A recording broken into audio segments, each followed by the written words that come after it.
ನಮಸ್ಕಾರ ವೀಕ್ಷಕರೇ, ಎಲ್ಲರಿಗೂ ಮತ್ತೊಮ್ಮೆ ನನ್ನ ಯೂಟ್ಯೂಬ್ ಚಾನಲ್ಗೆ ಸ್ವಾಗತ. ಇವತ್ತಿನ ವಿಡಿಯೋದಲ್ಲಿ ಕರ್ನಾಟಕದ ವೀರ ಕ್ರಾಂತಿಕಾರಿ ಸಂಗೊಳ್ಳಿ ರಾಯಣ್ಣ ಅವರ ಜೀವನ, ಬ್ರಿಟಿಷರ ವಿರುದ್ಧದ ಹೋರಾಟ, ಕಿತ್ತೂರು ರಾಣಿ ಚೆನ್ನಮ್ಮ ಅವರೊಂದಿಗಿನ ಅವರ ಸಾಹಸಮಯ ಹೋರಾಟ ಮತ್ತು ಶಾಹಿದತ್ವವನ್ನು ವಿವರವಾಗಿ ತಿಳಿದುಕೊಳ್ಳೋಣ. ಇದು ಪ್ರತಿಯೊಬ್ಬ ಭಾರತೀಯರಿಗೆ ಪ್ರೇರಣೆಯ ಕಥೆ. ಭಾರತದ ಸ್ವಾತಂತ್ರ್ಯ ಹೋರಾಟದಲ್ಲಿ ಅನೇಕ ವೀರರು ತಮ್ಮ ಜೀವತ್ಯಾಗ ಮಾಡಿದ್ದಾರೆ.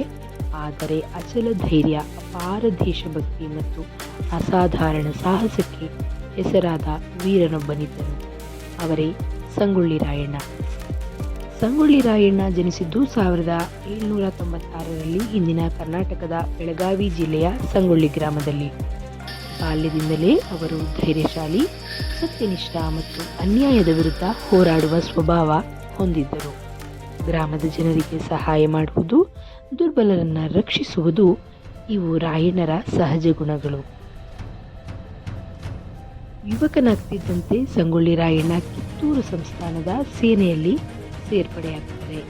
ಅವರು ಶೀಘ್ರದಲ್ಲೇ ತಮ್ಮ ಶೌರ್ಯದಿಂದ ರಾಣಿ ಚೆನ್ನಮ್ಮರ ನಂಬಿಕೆಯ ಯೋಧರಾಗ್ತಾರೆ. ಬ್ರಿಟಿಷರ ದೌರ್ಜನ್ಯವನ್ನು ಸಹಿಸದ ರಾಣಿ ಚೆನ್ನಮ್ಮ ಸ್ವಾತಂತ್ರ್ಯದ ಕಿಡಿಯನ್ನು ಹೊತ್ತಿದ್ದ ವೀರರಾಗಿದ್ದರು. ಅವರಲ್ಲಿ ಮುಂಚೂಣಿಯಲ್ಲಿ ನಿಂತವರು ರಾಯಣ್ಣ. ಬ್ರಿಟಿಷರು ಡಾಕ್ಟ್ರಿನ್ ಆಫ್ ಲ್ಯಾಪ್ಸ್ ಹೆಸರಿನಲ್ಲಿ ಕಿತ್ತೂರನ್ನು ಕಬಳಿಸಲು ಯತ್ನಿಸಿದಾಗ ರಾಣಿ ಚೆನ್ನಮ್ಮ ಮತ್ತು ಸಂಗೊಳ್ಳಿ ರಾಯಣ್ಣರು ತೀವ್ರವಾಗಿ ವಿರೋಧಿಸಿದರು. ಯುದ್ಧ ಶುರುವಾಯಿತು.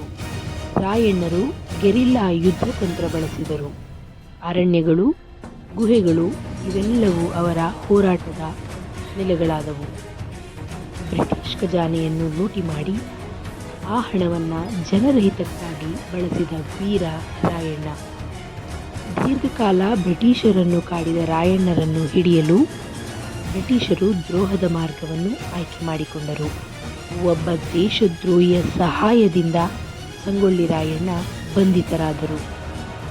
ಆದರೂ ರಾಯಣ್ಣರ ಧೈರ್ಯ ಕುಗ್ಗಲಿಲ್ಲ. 1831ರಲ್ಲಿ ಬ್ರಿಟಿಷರು ಸಂಗೊಳ್ಳಿ ರಾಯಣ್ಣರಿಗೆ ಮರಣದಂಡನೆ ವಿಧಿಸಿದರು. ಗಲ್ಲಿಗೇರಿಸುವಾಗಲೂ ಅವರು ಬ್ರಿಟಿಷರ ಮುಂದೆ ತಲೆಬಾಗಲಿಲ್ಲ. ಅವರ ಕೊನೆಯ ಉಸಿರು ಹೇಳಿದ್ದು ಒಂದೇ ಮಾತು: ದೇಶವೇ ದೇವರು. ಸಂಗೊಳ್ಳಿ ರಾಯಣ್ಣ ಕೇವಲ ವ್ಯಕ್ತಿಯಲ್ಲ, ಅವರು ಒಂದು ಚಳವಳಿ, ಒಂದು ಪ್ರೇರಣೆ. ಇಂದಿಗೂ ಅವರ ಸಾಹಸ, ತ್ಯಾಗ ಮತ್ತು ದೇಶಭಕ್ತಿ ಪ್ರತಿ ಕನ್ನಡಿಗನ ಹೃದಯದಲ್ಲಿ ಜೀವಂತವಾಗಿದೆ. ವೀರ ಸಂಗೊಳ್ಳಿ ರಾಯಣ್ಣ ಅಮರವಾಗಿರಲಿ. ಜೈ ಹಿಂದ್, ಜೈ ಭಾರತ್ ಮಾತಾ.